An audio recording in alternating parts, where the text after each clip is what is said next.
International trade is the exchange of goods and services between nations. Societies have traded for thousands of years, but the last 35 years have seen an explosion in international trade. In 1970, the value of world exports of goods and services amounted to $0.4 trillion, around a tenth of world output. In 2004, world exports swelled to $10.8 trillion, a quarter of world output. This is due to the success of recent multinational trade agreements and technological advances, reducing the time and cost of transportation. Trade is an absolutely essential vehicle for economic development. The success of a lot of Asian countries has been driven by very large exports of manufactured goods. But how has the increase in global economic integration affected the world economy and individual nations? If there are overall gains from trade, then how are they distributed?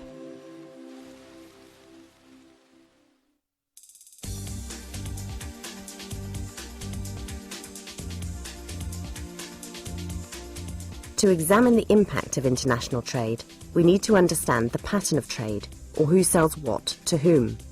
About half of world trade flows between developed countries, 1/3 between developed and developing countries, so-called north-south trade, and the rest, approximately 15%, flows between developing countries. Developed countries in North America, Europe and East Asia tend to export high-tech goods, such as computers, automobiles and airplanes, while developing countries in Africa, South Asia and Latin America export basic staples such as rice, wheat and sugar, but also textiles. First is what's called intra-industry trade. Within Europe, between Europe and America, a lot of trade in similar products, cars being shipped in one direction and in the other direction. So that's one aspect of it. Second aspect is trade in primary commodities, natural resources. Historically, that's tended to be a north-south trade. Some countries are more open to trade than others. For example, the value of Taiwan's exports is around 50% of its gross domestic product, the value of all goods and services produced in the country, while the same measure for Uganda is only 12%. Taiwan views its openness as essential for economic growth, while Uganda has traditionally been loath to open up domestic markets to foreign competition. Russia would be an example of a country that is opening up its trade. It's trying to become a member of the World Trade Organization, and in doing so it has to make sure it fulfills all kinds of criteria. And of course, upon entering the World Trade Organization, it would open up its markets quite a bit. Attitudes towards trade have also varied drastically over time. After World War II, Latin American countries as well as South Asian countries, such as India and Pakistan, imposed heavy restrictions on manufacturing imports. This approach, known as import substituting industrialization, almost completely closed these economies to the rest of the world. As recently as 1999, Brazil's exports were a mere 7% of output. But many Latin American countries are now pro-trade. Drawing in capital, drawing in technology, making local firms more competitive, more able to compete in an international setting. Brazil and Mexico, key examples of that. East Asia took a different approach and engaged in export-oriented industrialization. In 2003, South Korea's value of merchandise trade was equivalent to 35% of GDP, compared with 10% of GDP in the early 1970s. So why restrict or liberalize trade?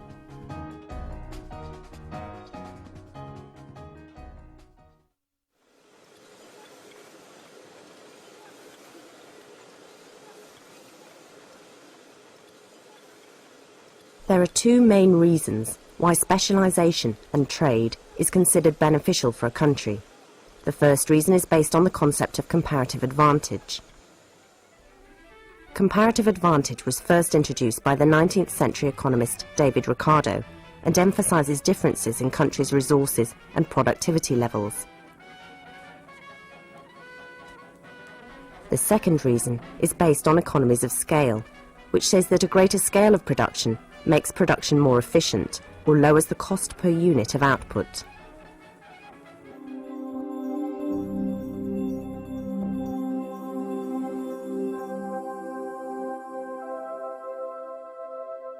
To understand comparative advantage, consider Pakistan and Sweden. Unlike warm Pakistan, Sweden could not produce rice or grow mangoes without costly greenhouses. But Sweden's forests and iron make it relatively less costly for Sweden to produce paper and steel products. Since both countries want to consume all products, the most efficient production scheme would be for Sweden to produce and export steel and paper, and for Pakistan to produce and export rice and mangoes. This is known as inter-industry trade. So a nation should export the goods for which it enjoys a comparative advantage and should import goods that would be relatively costly for the country to produce. But what do we really mean by a country's comparative advantage?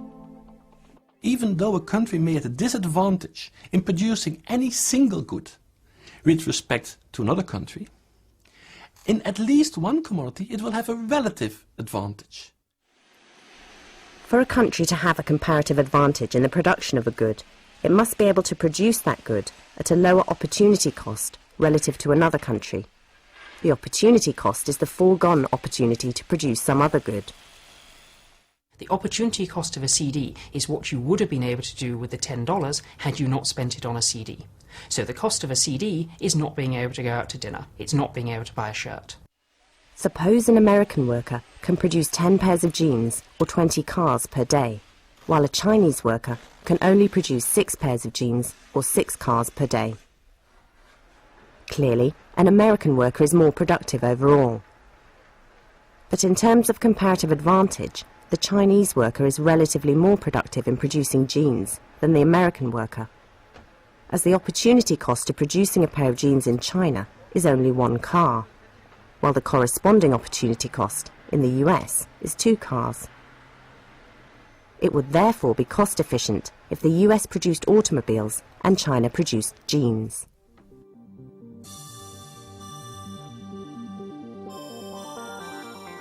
Economists Eli Heckscher and Bertil Ohlin looked at what determines relative labour productivity and thus the pattern of trade. The 3 important determinants of labour productivity in a modern economy are the skills of the workers, the machinery the workers have to use, and the organisation of the firm. A well-organised firm gets far more out of its people. The more machines and tools or capital that each worker has access to, the more productive he is. So workers in industrialised countries are more productive than in less industrialised countries. And a worker endowed with plenty of capital would be more productive in an industry that uses capital intensively, such as automobiles and high-tech products.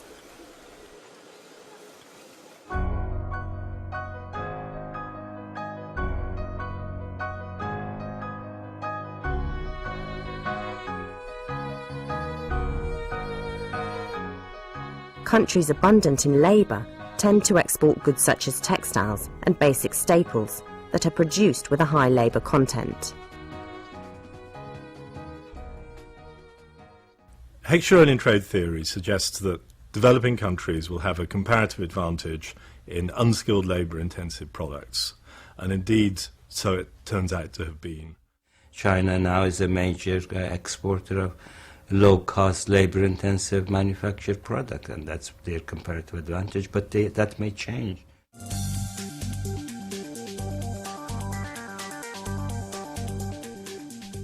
North-south trade only accounts for 1/3 of world trade, while half of world trade occurs between developed countries.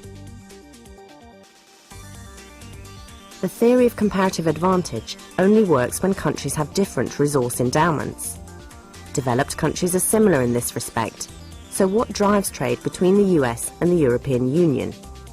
The answer is economies of scale and product differentiation. One example of economies of scale is the Ford Motor Company. When the number of cars they produced increased, they were able to invest in production lines, and the number of hours that it took to produce each car fell from 12 to 2 within 1 year. Product differentiation refers to products that are produced within the same industry, but are slightly differentiated.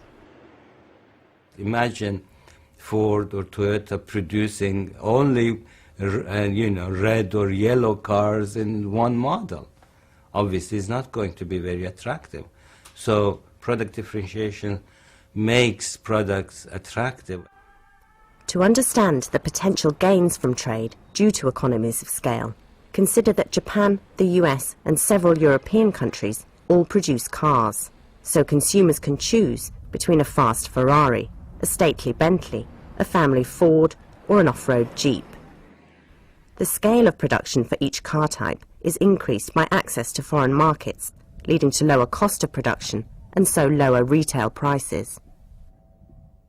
If you're looking at modern industries, you'll find that a large part of the costs are fixed costs. Setting up a factory, buying very expensive machinery and having them run.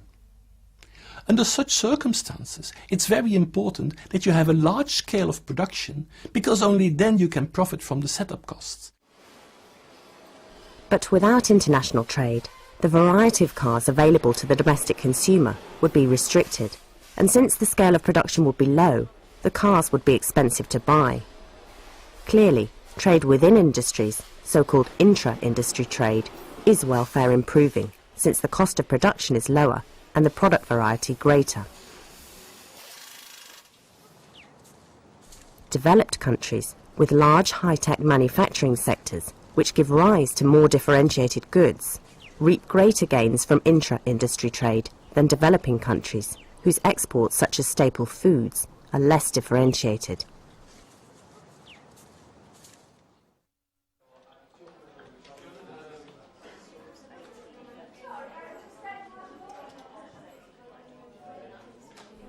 Over time, both rich and poor countries have found arguments why too much trade is detrimental to the domestic economy and why it's beneficial to put up trade barriers. Let's consider the two major arguments against free trade, starting with the concerns of developed countries. Staunch opponents of free trade in developed countries are typically unions, representing low-skilled labour, and interest groups, representing import-competing industries. Unions worry that low-skilled jobs are being exported abroad, leaving their members unemployed. In addition, they claim that wage inequality between blue and white-collar jobs is widening due to the removal of trade barriers. When barriers to trade are reduced, the prices of textile and agricultural products in developed countries decrease in response to competition from developing countries. Meanwhile, prices of manufactured exports increase due to a greater foreign demand. The lower prices on imports puts downward pressure on wages paid to low-skilled workers, while the higher prices on exports puts upward pressure on wages paid to high-skilled workers. So the prediction of increased trade for workers in developed countries is a widening of wage inequality. Wage inequality between skilled and unskilled workers can be seen throughout Silicon Valley. The growing disparity of wealth that is happening in this valley leads the rest of America, and America leads the rest of the world. These problems are going to start happening increasingly around the world. Proponents of free trade say there are always winners and losers when products are allowed to flow freely across borders, but that the overall welfare in a country increases. It's up to the government to reallocate these gains so that everybody gains from free trade. Let's remember that in 1950, the most wealthy country was the United States. The Canadians were behind them. The Europeans were at half that level, and the Japanese at a sixth. And we adopted open policies, and what we saw was convergence. Today, our wage levels are pretty similar all around the developed world. The shift away from agricultural and textile production towards industries using high-skilled labour more intensively increases unemployment as low-skilled workers lose their jobs. But this hike in unemployment is only temporary, as workers move from agriculture and textiles to new jobs created in the export-competing industries. So should policymakers simply disregard these concerns as minor bumps in the road to greater prosperity? In the US, Japan and the EU, governments grant a high degree of protection to industries threatened by increased international competition. The developed countries spend on subsidies for agriculture $350 billion a year. That's $1 billion a day. And the amount of money put into overseas development assistance is $50 billion a year. So you've got 7 times the amount of money that is going for development going into just one aspect of inhibition of trade. This protectionism is mainly due to the strength of well-organized interest groups, who can easily convince politicians to protect their interests. A congressman may collect more votes if he saves 2,000 sugar industry jobs by voting for protection than by voting against it and reducing the price of sugar, despite the fact that cheaper sugar would benefit more people. Politicians take the easy route and they continue with protection, even though it reduces overall GDP and the overall standard of living. Developing countries look at rich countries to examine how to industrialize and climb in the global income distribution. Perhaps the main reason why European and North American countries are affluent societies today is because of the Industrial Revolution, which transformed these countries from agricultural to manufacturing societies. Many believe this transformation took place under the protective umbrella of trade restriction. This claim has not been lost on policymakers in developing countries, particularly in Latin America, who've argued that industrialization requires protection from foreign competition. Let's bring government in to protect local manufacturing. Let's bring government in to provide credit for local manufacturing. Let's bring government in to adapt a wage and salary strategy that creates or deepens local markets so that we can become industrialized economies. The Industrial Revolution gave rise to new products and industries, so European companies enjoyed a certain degree of natural monopoly. Initially, the scale of production was small and the cost of production high, but due to limited competition and some trade protection, these industries survived. Today, it may be impossible for developing countries to compete with these well-established industries in Europe, which already benefit from economies of scale. But with initial protection, industries can survive until production levels are high enough and the cost of production has come down. This approach has been labelled the infant industry argument. The problem is that it's difficult to identify industries with a potential comparative advantage. If the wrong industry is protected, it may never be able to compete on the world market. Developing countries can build up competitive manufacturing industries by trying to make sure that they are getting access to markets, perhaps to world markets, and to some extent perhaps by subsidizing until they get there. Developing countries can also build up their capital stock by substituting imports with domestically produced manufactures. This approach has been labelled import substituting industrialization and is closely related to the infant industry argument. The government could encourage banks to channel funds into manufacturing by guaranteeing loans. The capital accumulation would eventually generate a natural comparative advantage in manufactures. But the scale of production would be limited to domestic demand, and the workforce may lack the necessary skills. So there is a risk that the manufacturing industry may never become cost-efficient or competitive in the world market. Import substituting industrialization in Latin America starts from the premise that the Latin American economies were trapped into the global system as exporters of primary commodities. They had to break out of that inverted commas trap because the terms of trade were moving against primary exporting economies.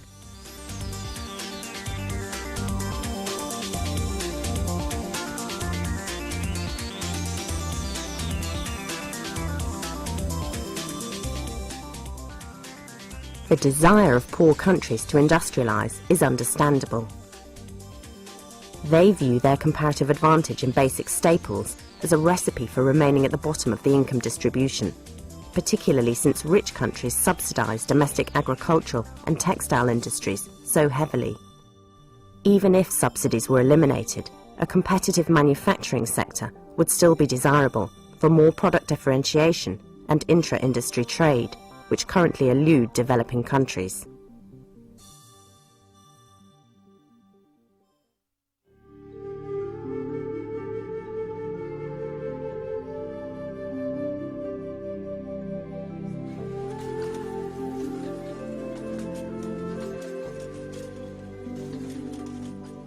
The history of international trade policy in the last 100 years has been a rocky road, reflecting various attitudes towards free trade. In the late 19th and early 20th century, world trade was extensive and vibrant. Northern Europe, with its comparative advantage in manufacturing, demanded raw materials and agricultural commodities. Developing countries in Latin America and South Asia supplied these goods in exchange for manufacturing products to improve their infrastructure. A large part of this trade took place under the protection of colonialism. Nonetheless, between 1870 and 1913, Argentina became one of the wealthiest countries through its export of raw materials and staples such as meat. India doubled its export share of output, while it increased threefold in China.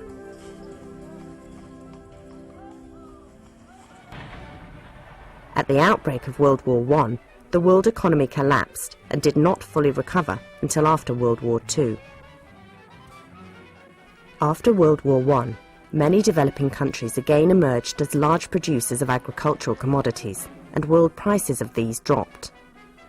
Developing countries saw falling export prices as a strong reason for developing manufacturing, providing the rationale behind the infant industry argument.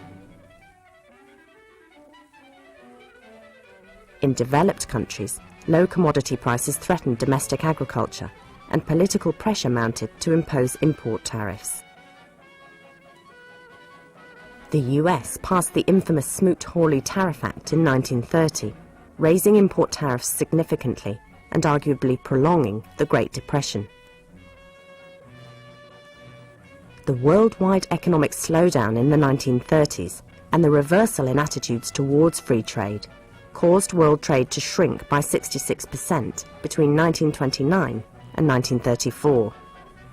Although the US changed its view on free trade in the late 1930s, the comeback of economic globalization had to wait until after World War II.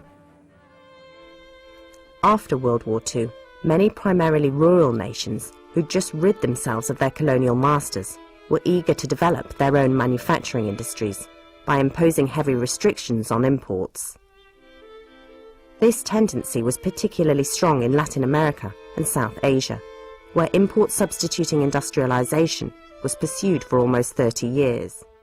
It was not until the end of the 1970s that the approach was abandoned due to the poor results in terms of real growth and the consequent debt crisis in 1982.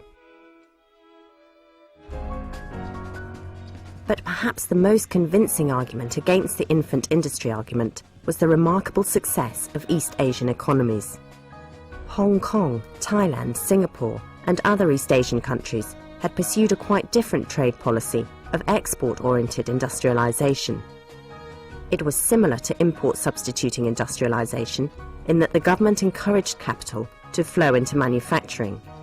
But the difference was that this was not done through a wall of protection leading to artificially high domestic prices, but through subsidies. This forced the companies to compete in the world market and export their product. It allows you to grow faster because you are more efficient. If you are serving world markets, you have to try harder.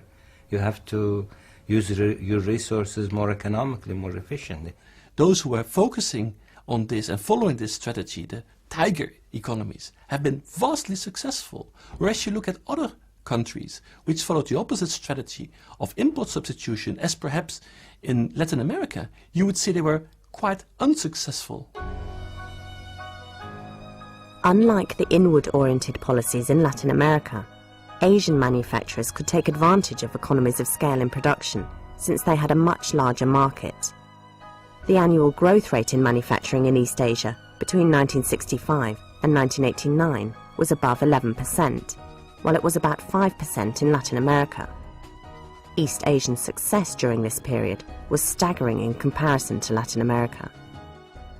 Industries in Latin America were not internationally competitive, that they had been overprotected for too long. What we see in the case of Brazil and Mexico in particular is that from the 1980s onwards, government policy changes, the economies are less protected, they're more open to trade and indeed capital flows, and local industry is made to grow up. After World War II, industrialized countries looked at trade very differently from the many protectionist developing countries. In 1947, 23 countries signed the General Agreement on Tariffs and Trade, GATT, which became the World Trade Organization in 1995. The purpose of GATT was to develop rules under which countries would negotiate lower tariffs on each other's goods. These bilateral negotiations expanded into multilateral negotiations in the form of trade rounds. Today, most developing countries are members of the WTO, take part in negotiations, and agree to abide by WTO rules.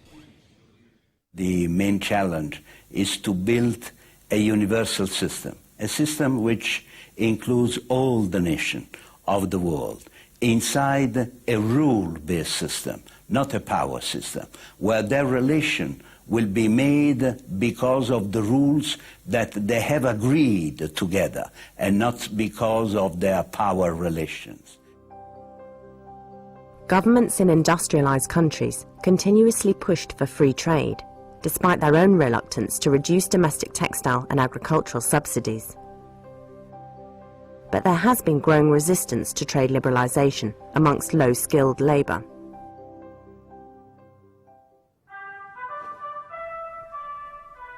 In the 1980s, the main concern was the fierce competition from the newly industrialized countries in East Asia and its effect on domestic manufacturing jobs.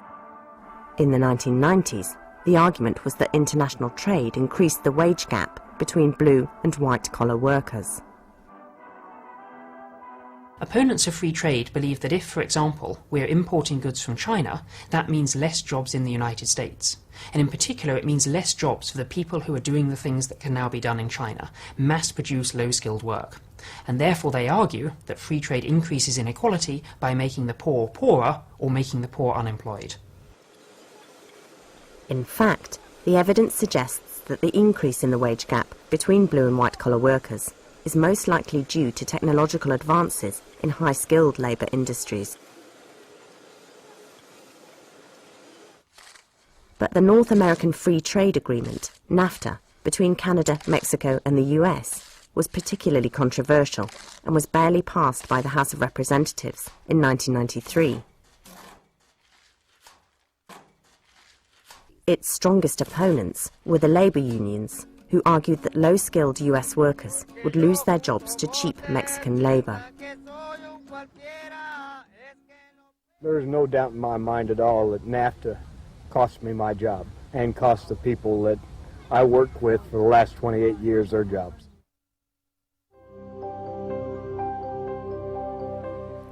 Today, there is little doubt amongst economists that free trade is welfare improving. I remember the utter hopelessness that we used to feel about developing countries. And we used to say that developing countries was that was a joke, because developing countries meant countries that don't develop.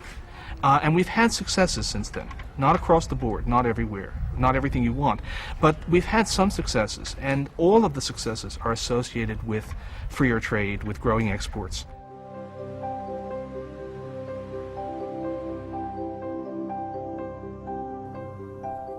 But the problem of unequal distribution of the gains from free trade remains an issue. Governments must better reallocate these benefits.